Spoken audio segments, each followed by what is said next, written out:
Yo guys, welcome back to the Rev Room. It's your boy Mickey Mac.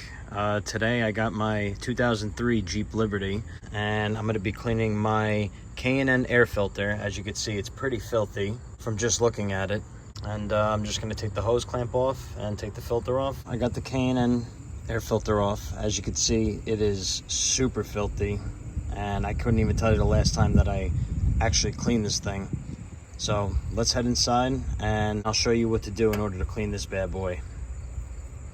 All right, so now I'm back in the house. I'm about to clean the K&N air filter, but what am I gonna clean it with?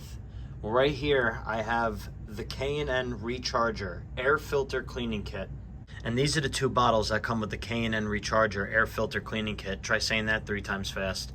But on the left, you have your air filter cleaner, and on the right, you have your air filter oil. All right, so now you're by the sink. So take your K&N air filter right here and take your K&N air filter cleaner and spray all around the outside. Get in between the grooves and spray it up really good.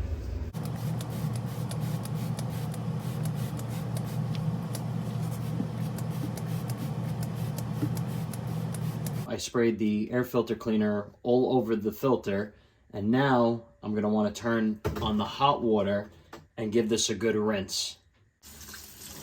As you can see, this thing was filthy. Wow.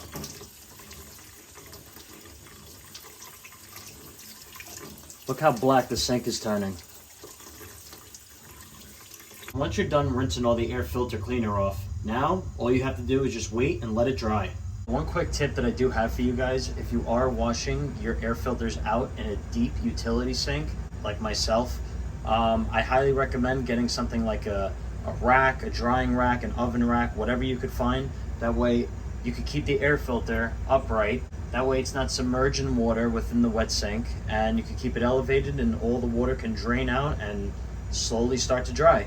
This is the type of air filter oil that I do have. I don't have the spray can. Fortunately, I have this one with a drip tip.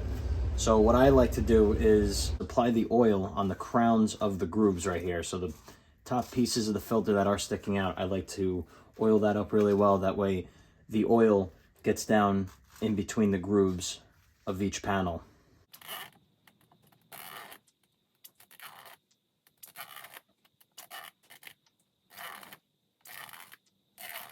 The K&N oil is fully oiled up, and once everything looks all clean, now you're ready to install it back into your vehicle. And we're back under the hood, and as you can see, I reinstalled the K&N air filter as well as tightened the hose clamp down, and you're all done. Thanks for watching this tutorial, guys. Be sure to like, comment, and subscribe. Also, don't forget to check us out on Instagram, Facebook, Rumble, at the Rev Room, of course. And we got videos coming every Monday, Wednesday, and Friday. This is your boy Mickey Mac, and I'm out.